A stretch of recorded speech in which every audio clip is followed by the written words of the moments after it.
नमस्कार।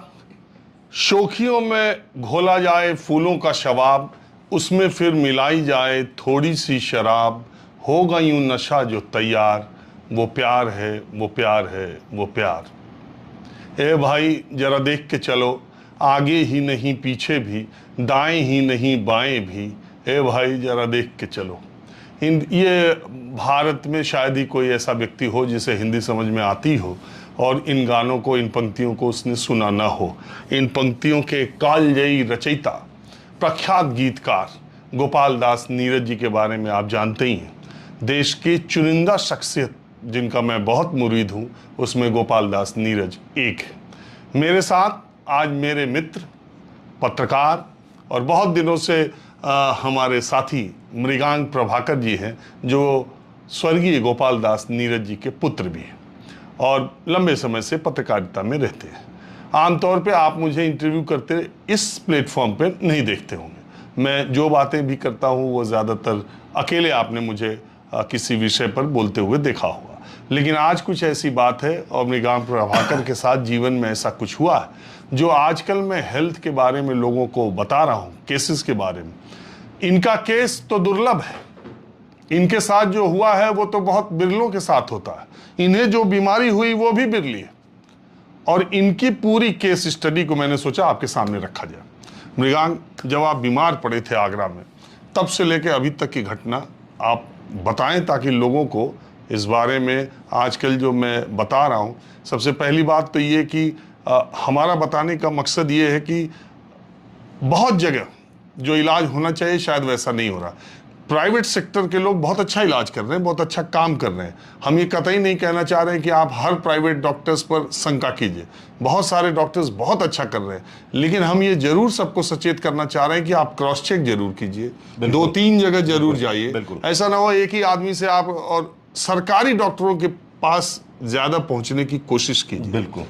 तो आप अपनी घटना जो मुझसे शेयर कर रहे थे, मैं चाहता हूं कि वो लाखों लोगों तक पहुंचती है। जी राजीव भाई, एक तो आपने इशू जो हेल्थ पे उठाया है, मतलब वाकई में काबिल तारीफ है। और मैं तो हम तो पॉलिटिकल एक साथ कवर करते हैं और पॉलिटिकल वीडियोस भी मैं आपके देखता हूं, लेकिन कल मुझे वाकई में प्रासंगिक लगा और मैं इतने लंबे समय बाद आपको पहली बार फ़ोन भी किया। यार ये आपने जो इशू उठाया बहुत अच्छा है और वाकई में इसे एड्रेस करना चाहिए और सरकारों को करना चाहिए, हमें नहीं करना चाहिए। हम तो बताते हैं लोगों, लेकिन सरकारों को वाकई में एड्रेस करना चाहिए। देखिए सबसे महत्वपूर्ण क्या है कि 2025 जो अभी बीता है, तबीयत मेरी तभी ख़राब हुई थी और 28 फरवरी का दिन था।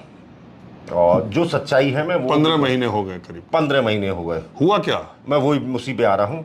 28 फरवरी की बात है और मैं शायद 27 फरवरी को प्रेस क्लब में बैठा हुआ था और मेरा गला ख़राब था।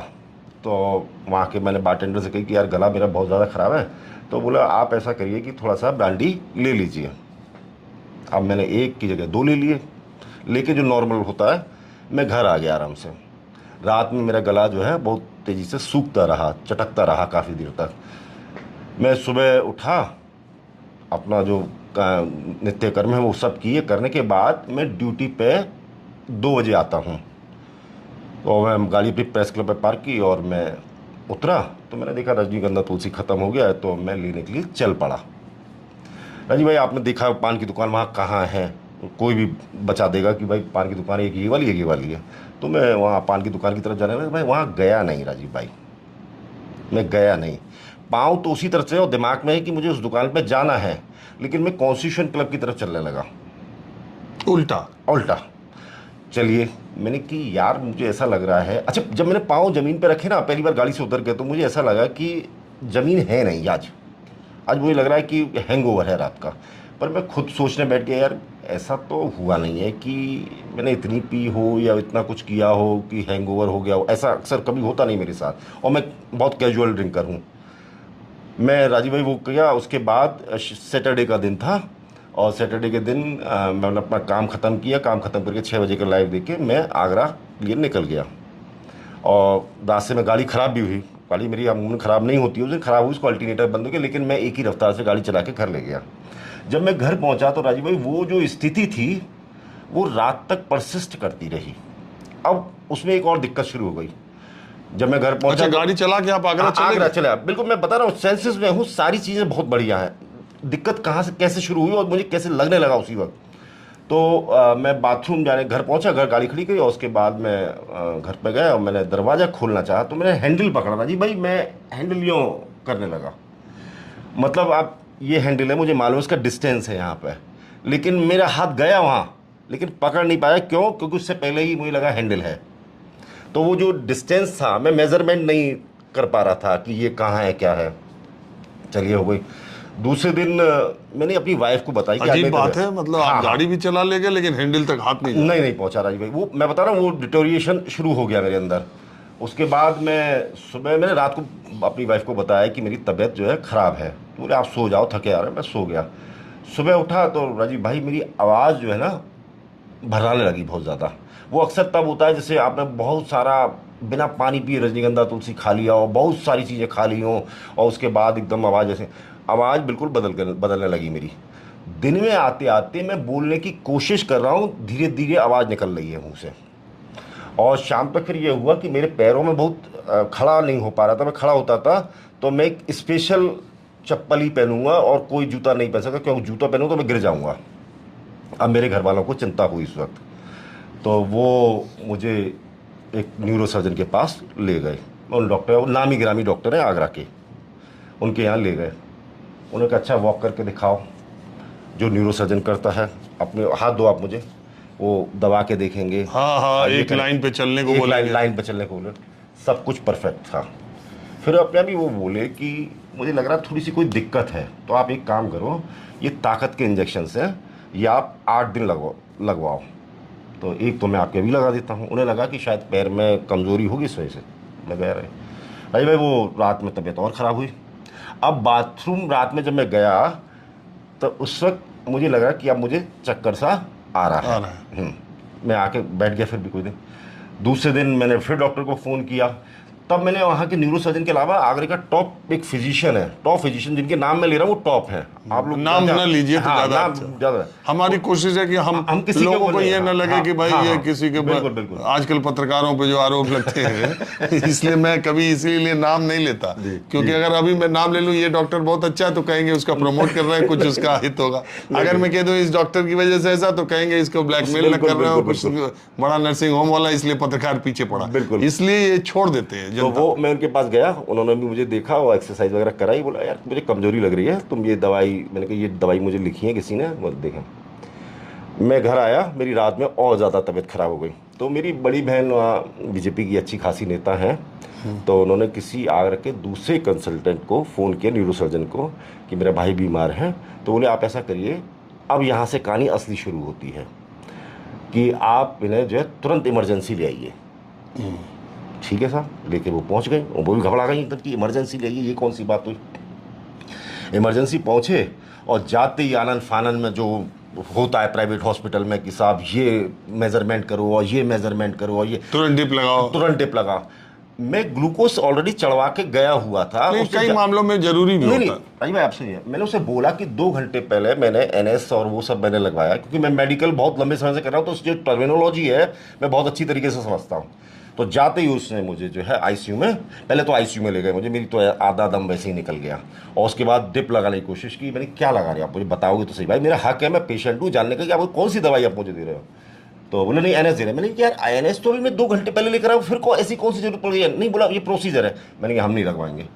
हमने थोड़ा बहुत वहाँ हंगामा सा किया तो डॉक्टर आ गए। तो मैंने कहा पहले डॉक्टर साहब ये बताओ मुझे हुआ क्या है, आप मेरी कौन सी इलाज कर रहे हो, ये तो बताओगे नहीं कम से कम, आपने मेरे कोई टेस्ट किए हो, कुछ किए हो।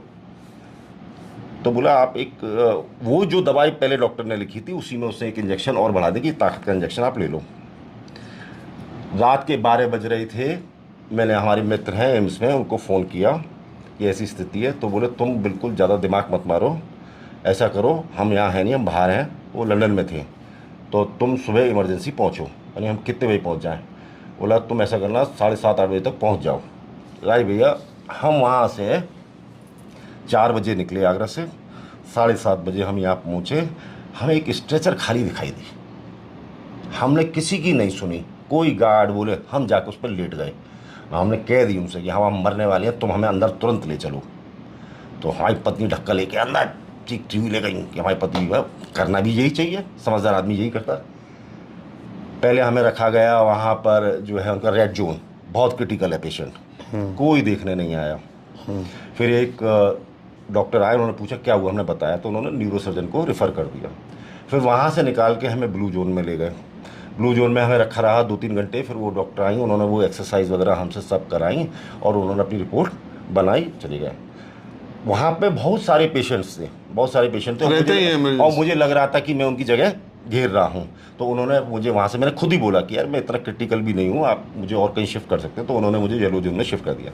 सुबह 8 बजे से लेकर राजीव भाई साहब शाम वो 7 बजे वो डॉक्टर आई और इस बार उनके साथ 3-4 डॉक्टर्स थे और वो आए, आके बोले आप उठिए। हम उठे, बोले चलिए आप। तो चलिए, बोला आँख बंद करिए, आँख बंद करके चलिए। तो आँख बंद करके नहीं चल पाया राजीव भाई आप, हमें एहसास नहीं था आँख बंद करके। अच्छा, फिर बोले बोल के दिखाइए। तो 2-4 शब्द उन्होंने हमसे बुलवाए और वो जो शब्द बुलवाए तो उसमें एक का शब्द रोल कर रहा था। फिर बोले अच्छा एक काम करिए, जो काम की चीज़ होती है, देखिए रिसर्च कैसी है। बोला ये आप पेन है, देखिए इसकी टिप देखिए। तो हम टिप देखिए, बोला अब इधर उधर घुमाइए, घुमाते रहे। बोला अब इसे पकड़ो। हम पकड़ नहीं पाए, हमारे सामने इतनी दूरी पे हम उसे पकड़ नहीं पाए, उससे पहले ही हम डाउन हो गए। हमारा मतलब हम पहुँचा, यों किया, पेन तो दूर है, वो रिलेटिव डिस्टेंस जो हमने पहले बताया तो वही हुआ। तुरंत बोले नहीं आप भर्ती करिए। हमारे लिए उस वक्त एक पेशेंट था, जनरल वार्ड खाली कराएगा, जनरल वार्ड में हमें तुरंत दे दिया गया। हम 2 दिन तक उस जनरल वार्ड में पड़े रहे, कोई डॉक्टर हमें देखने नहीं आया। हम पूछते रहे, हमारी पत्नी भी पूछ रही कि भाई कोई इनको क्या है, कोई टेस्ट वेस्ट, कोई इलाज होगा या कोई दवाई फवाई दें क्या, कुछ नहीं। तीसरे दिन डॉक्टर आए, आके बोले हम आपके टेस्ट करेंगे पहले। तो राजीव भाई जो अवेलेबल टेस्ट है इंडिया में वो केवल एम्स में ही होते हैं। फॉर एग्जाम्पल पीटी स्कैन, अस्पताल एक ही है, उससे बेहतरीन कोई जगह नहीं है इलाज के लिए जहां वो वाकई में आपसे पूछेंगे, आपके ऊपर रिसर्च करेंगे और जो ईमानदारी का इलाज होगा वही करेंगे। पीटी स्कैन किया गया राजीव भाई, हमारा पूरे बॉडी को किया जाता है उसमें, और उसमें एक ड्रग पिलाई जाती है आपको। ड्रग पिलाने के बाद उसको स्टडी किया जाता है। अच्छा, एम्स में शायद आपको पीटी स्कैन, पीईटी मतलब कैंसर के लिए भी होता है। हाँ, वो मैं बताता हूँ क्यों। आपका पीटी स्कैन में आपको एक ड्रग देंगे, आपको बैठा देंगे, उसके बाद आपको एक मशीन में डाल देंगे, जैसे जस्ट लाइक MRI, वहाँ पूरी बॉडी स्कैन होती है। अब वो फ्लूइड आप पिएंगे तो वाइट, लेकिन स्क्रीन पे वो ब्लू हो जाएगा और वो सेल्स देखते हैं, अगर कोई सेल्स मैलिग्नेंट है या कहीं है तो वहाँ से रेड या येलो कलर आएगा। तो वो उन्होंने कहा कि पीटी स्कैन तो हमने कर लिया, हमें एक एंटीबॉडी ऐसी दिखाई दे रही है लाखों में से, जिससे लगता है कि हमें डाउटफुल है। देखिए आप रिसर्च का देखिए। अच्छा, रिसर्च वहाँ आपकी, जैसे आप ब्लड टेस्ट कराने जाए तो आपका ब्लड टेस्ट नहीं होगा एम्स में, वो बताइए, पूछे क्यों नहीं होगा। वो इसीलिए नहीं होगा, पहले दिन तो 4 दिन लगेंगे और एक पैथोलॉजिस्ट नहीं करता। आपका टेस्ट करने के बाद वो एक टीम ऑफ डॉक्टर्स होती है जो बैठती है शाम को 4 बजे रोज, और वो उसके ऊपर डिस्कशन होता है प्रॉपर तरीके से, तब आपकी ब्लड टेस्ट आती है। इसलिए वो इलाज ढंग से कर लेते हैं। यहाँ पे तो आप जाओ, डॉक्टर लाल है, तमाम 4 लैब में दो, अभी हम अपना 4 ब्लड दें, 4 लैब में 4 रिपोर्ट 4 रिपोर्ट आएगी। तो वो उन्होंने हमारा टेस्ट कर लिया। उसके बाद बोले यार थोड़ा सा डाउट है। तो हमने बोला पैरों में क्या हो रहा है, मेरी फड़कन है बहुत ज़्यादा और हम खड़े नहीं हो पा रहे। तो हमें ले जाया गया एक स्पेशल वार्ड में, वहाँ पर आपकी बॉडी में वो लगाए जाते हैं डायोड से, वो मतलब जैसे बैटरी में होते हैं ना, बैटरी के जो आगे के वो होते हैं वो लगा देते हैं। और फिर धीरे धीरे एक लिमिटेड उसमें करंट देते हैं आपको, वो चेक करते हैं। हम भी न्यूरो वाले को मूवमेंट देखते हैं। उन्होंने पूरा ग्राफ बनाया, सब कुछ कर लिया। राजीव भाई उन्होंने 3 दिन और स्टडी किया, मुझे 6 दिन हो गए। 6 दिन हो गए, कोई इलाज नहीं, कोई गोली नहीं, मैं एज इट इज़ वहीं पड़ा हुआ था। उन्होंने मेरे पे एक कृपा उन्होंने मेरे से ये की कि भाई साहब आप यहाँ नहीं वार्ड में रुकेंगे, हम आपको एक अलग वार्ड में ले चल रहे हैं। उन्होंने खुद ही डिसीजन लिया। अब वो किस लेवल पर डिसीजन हुआ, क्या हुआ, वो हमें अलग एक वार्ड में ले गए। कुछ जुगाड़ लगाए थे या ये सब नॉर्मल। अगर एम्स को मैं बता रहा हूँ, एम्स में क्या है राजीव भाई कि if you are a subject, उन्हें लगता है कि ये चैलेंजिंग है। हाँ, वो केस है, अगर वो केस है, हम इसे ट्रीट करके कुछ सीख सकते हैं। नहीं, दर्शकों को लग रहा होगा कि पत्रकार है, जुगाड़ से पहुंच गए। ऐसा कुछ देखिए, क्या है कि मैं एम्स की कमेटी में भी बहुत, डॉक्टर MC मिश्रा जब डायरेक्टर थे, उनकी कमेटी में मैं एथिकल कमेटी में बहुत लंबे समय तक रहा हूँ, 3 साल तक। तो ये जो प्रक्रिया है ओपीडी में शामिल करने की, मैंने ही सवाल उठाया था वहाँ पर इस बात को लेके कि साहब ये जो भारी पेशेंट आते हैं, यहाँ 70-70 हज़ार पेशेंट रोज आ रहा है, बाहर पड़े रहते हैं और डॉक्टरों पर टाइम नहीं होता और डॉक्टर की ड्यूटी ओपीडी खत्म हो जाती है, तो बेचारे जाएं कहाँ। हाँ, तो आप अपने केस पे आइए। तो वो उसमें वो कार्रवाई हुई। तो उसके बाद राजीव भाई मैं जब वहाँ आया तो उन्होंने मुझे स्पेशल वार्ड में शिफ्ट कर दिया और मेरे पास आके वो बोले कि डायरेक्टर भी आए, एम्स के हेड ऑफ द डिपार्टमेंट न्यूरोसर्ज के डॉक्टर साहब आए, वो भी आए और उनके साथ 2-3 जूनियर डॉक्टर्स हो सकते, पूरी टीम आई। आके बोले भाई साहब ऐसा है, हमने आपको केस को स्टडी किया है, we are unable to diagnose, हमें जो सिम्टम्स लग रहे हैं वो सिम्टम्स हमने पढ़े हैं किताबों में और उसका नाम है गुलियन बारो सिंड्रोम। जैसे कावासाकी डिसीज़ होती है एक, ठीक है, गुलियन बारो सिंड्रोम, वैसे एक लॉन्ग टर्म इसका है फिशर ब्लेंड सिंड्रोम। हमें वो सिम्टम्स दिखाई दे रहे हैं, तो मैंने कहा इलाज करिए फिर इसका। बोले भाई साहब हम इसलिए आए हैं, यहाँ हमारे पास कोई इलाज नहीं है और हम आपके पास तब आए हैं जब हमने वर्ल्ड वाइड कंसल्टेशन कर लिया है। 10 लाख में एक आदमी को कभी हो जाए तो हो जाए, वो रेयरेस्ट ऑफ रेयर डिसीज़ है, इंडिया में होती नहीं है, अगर हुई होगी मुझे नहीं मालूम है, उनके पास भी कोई केस नहीं था आज तक। बोला हमारे पास आज तक एम्स की हिस्ट्री में ऐसा कोई केस नहीं आया है। तो हमने कंसल्टेशन किया और कंसल्टेशन करने के बाद हम इस नतीजे पे पहुँचे हैं कि हम आपकी बॉडी की पूरी एंटीबॉडी बदल देंगे। हमारे पास यही इलाज। अब देखिए ये कितना बड़ा टर्म है, जो बचपन से आपके साथ एंटीबॉडी आई है, जो आपके घाव हो जाएंगे उससे लड़ेगी, पूरी एंटीबॉडी बदलेंगे। मैंने कि क्या ये संभव है? बोला भाई साहब बिल्कुल संभव है, हम कर देंगे, लेकिन गारंटी नहीं है कि आप सही हो जाओगे। हम एक एक्सपेरिमेंट आपके ऊपर कर सकते हैं अगर आप इजाज़त दो तो। कहने कि ठीक है भाई, अब मरता क्या ना करता, कोई इलाज तो है नहीं दुनिया में इसका। तो उन्हें कि ठीक है, ये जो एंटीबॉडी हम आपकी बदल रहे हैं इसका एक इंजेक्शन आता है, उसे गामा 4 बोलते हैं प्लाज्मा, वो हमारे पास नहीं है। अगर एम्स में आप हैं तो उनकी ड्यूटी बनती है कि हर दवाई वो आपको मुफ्त देंगे। हाँ। और 10 रुपये का इलाज है। हाँ। ठीक है ना, वो हम आपको फ्री दे, हम रिकमेंड करेंगे, हम आपको कंपनी भी बता रहे हैं, हम अपनी रिकमेंडेशन उन्हें भेजेंगे और सब्सिडाइज रेट पर कोशिश करेंगे कि वो इंजेक्शन आपको मिल जाए। शायद वो 1,20,000 का एक इंजेक्शन था। तो उन्होंने एम्स लेटर लिखा, डायरेक्टर ने खुद पर्सनली बात की मेरे सामने, तो उन्होंने कही हम सब्सिडाइज रेट पे आपको 75,000 के हिसाब से दे देंगे, जिसमें GST सब इंक्लूडेड है। तो मैंने कहा कितने इंजेक्शन लगे डॉक्टर साहब? बोले यार आपकी वेट के हिसाब से हमें 30 मिलीग्राम रोज़ चढ़ाना है आपको और हम आपको 18 दिन तक देंगे। 18 दिन बाद पूरी एंटीबॉडी आपकी बदल जाएंगी। और वो एक इंजेक्शन कितने ml का था? 30 ml का ही होती है, वो एक बॉटल होती है पूरी। तो 18 लगे आप? हाँ 18 इंजेक्शन, मतलब रोज लगता था, 8 घंटे का प्रोसेस है वो। अच्छा, लगा आपको वो? हाँ 18 हमने दिया। लेकिन इस दौरान हुआ क्या कि वो हम वहाँ एक कौतूहलता का विषय बन गए एम्स के अंदर, केस स्टडी बन गए। अब जैसे उन्होंने जिस वार्ड में हमें रखा था वहाँ उन्हीं के न्यूरो वाले ही रखे जाते थे, लेकिन हम देख रहे हैं कि वहाँ ऑर्थोपेडिक वाला भी हमें देखने आ रहा है, वहाँ हमें और भी डॉक्टर आ गए। दूसरे दिन जब जो बातचीत हो गई उसके बाद हमने देखा कि MBBS की क्लासेस जो फर्स्ट ईयर सेकेंड ईयर के बच्चे थे वो चले आ रहे हैं लाइन में। वो तो रिसर्च इंस्टीट्यूट है ना, बिल्कुल, वो तो पढ़ाई है वहाँ। बिल्कुल, उन्होंने कोई बच्चा हमारी उंगली नाप रहा है, कोई हमसे बातचीत कर रहा है, आप अपने बारे में बताइए, इंट्रोडक्शन दीजिए, मुझे तेज बोल के दिखाइए, अच्छा अपना नाम लिखिए। आप सुबह से लेकर शाम तक, सुबह 10 बजे क्लासेस शुरू होती है और 2 बजे तक क्लास रिसर्च चल रही थी, first year second year third year के। और वो देखो अंकल देखो ये लिखा हुआ गुलियन बारो सिंड्रोम, हम इसको स्टडी कर रहे हैं यहाँ पे। मतलब यू कैन अंडरस्टैंड कि एम्स का एम्स में तब तक आया नहीं था ये केस, कभी नहीं आया। चलिए इस मामले में उन्होंने नहीं उसमें और एक इजाफा हुआ, डायरेक्टर का फ़ोन आया हमारे पास, हम आपके वीडियोज़ और बनाना चाहते हैं, हम ऑल ओवर इंडिया से सर्कुलेट करेंगे सारे न्यूज़ को, ताकि अरे रेगुलर बनाए गए और हमें बिल्कुल सजाया धजाया गया और बाकायदा हमसे कही अब दौड़ लगाइए चलिए, और पूरा हमारे वीडियोस बनाए गए। मतलब जितने भी न्यूरो सर्जन हमारे नोन हैं हम उनको भेजेंगे कि हम एक एक्सपेरिमेंट करने जा रहे हैं, अगर वो सक्सेसफुल हुआ तो वी विल रिकमेंड कि गुलियन बारो के लिए केवल ये इलाज बाकी है बस। तो उससे आप एकदम ठीक हो गए? मैं 1.5 महीने इसमें रहा, उसके बाद कभी मुझे डॉक्टर देखने नहीं आया, कोई दवाई मुझे रिकमेंड नहीं की, ना इवन डिस्प्रेन, कोई वाइटामिन कुछ भी किसी प्रकार का नहीं दिया। बोला आप घर जाना चाहो चले जाओ, हमारी तरफ से तो आपकी छुट्टी है भाई साहब। अब 1 साल से आप एकदम फिट? मैं घर आया 2 दिन मुझे परेशानी हुई राजीव भाई, थोड़ी मेरी इच्छा शक्ति थी, मैं पहले भी दौड़ फोड़ लगाता था काफ़ी, तो मैं 3 से 4थे दिन फील्ड में पहुंच गया और अपना प्रक्रिया शुरू की। करते करते राजीव भाई मैं काफ़ी अपने आप को महसूस करने लगा। मैं ड्राइवर के साथ चलने लगा था गाड़ी चलाने के लिए। अक्टूबर आते आते राजीव भाई मैंने एक एडवेंचरस काम किया। मतलब जो भी बीमार है, देखिए हॉस्पिटल में, मैं एक और बात बता दूं आपको, अगर आप हॉस्पिटल में रह रहे हैं ना, इलाज नहीं है, इलाज आपके अंदर ही है, आपको खुद ही ढूंढना है। और जो मेंटलिटी है हॉस्पिटल वाली, वो आपको बाहर निकालने लगे, जैसे ही आप निकालोगे सो ही आप जो है ठीक होना शुरू हो जाओगे। मेरी बेटी बाहर से आई हुई थी, बोली पापा जी चलिए आपको घुमा के लाते हैं, तो मुझे ऋषिकेश ले गई और उसने एक एडवेंचरस काम किया कि हम वाइट वाटर राफ्टिंग करने लगे। चलिए हमारे साथ। मैं चला उस लाइफ जैकेट पर। राज भाई मैंने कि यार होगा सो देखा जाए, मरना तो है ही, आज मरो कल मरो, उससे क्या।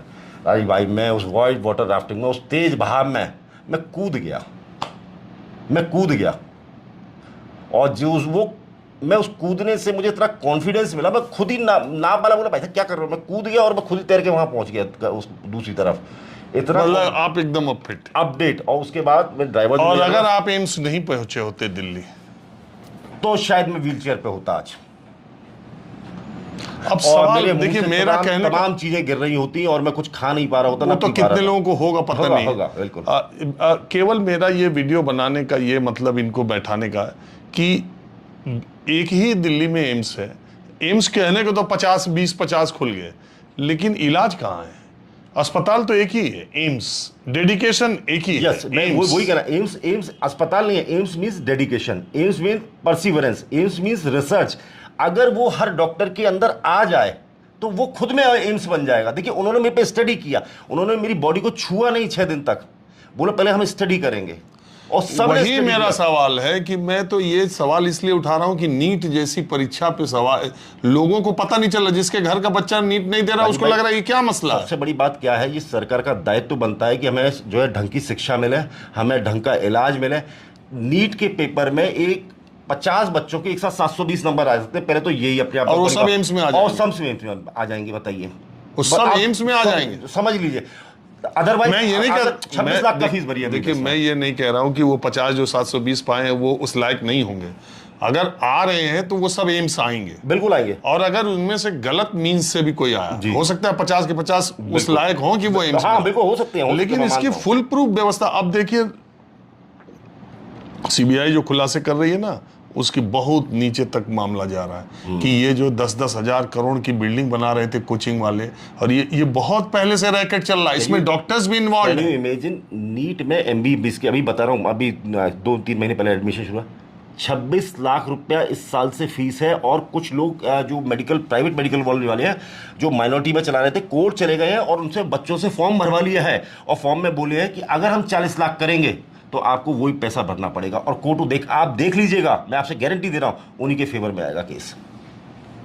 दे आर सो मच एडमेंट। वो कह रहे थे मेरे से, मैं मिला अभी, आप एक बहुत नामी गिरामी, आप भी जानते हो उन्हें, नाम नहीं लूंगा, उनसे मैं उनके वाइस चांसलर से मिला, उन्होंने ये बात कही। तो मैंने आपको मृगांक प्रभाकर की बातचीत बता दी, और इससे हमारा मतलब सिर्फ इतना ही है कि इस देश में चिकित्सा व्यवस्था एक से एक डॉक्टर है। एम्स दिल्ली जैसे अगर 5 अस्पताल देश के 5 कोनों में खुल जाएं सरकारी, तो इस देश के बहुत बड़ी सेवा हो सकती है। और नीट जैसी परीक्षा पर सरकार, देखिए हम लोग तो सामने ले आ सकते हैं, सरकार को इस पर गंभीरता से विचार करना चाहिए। 21 जून को फिर नीट का री एग्जाम है।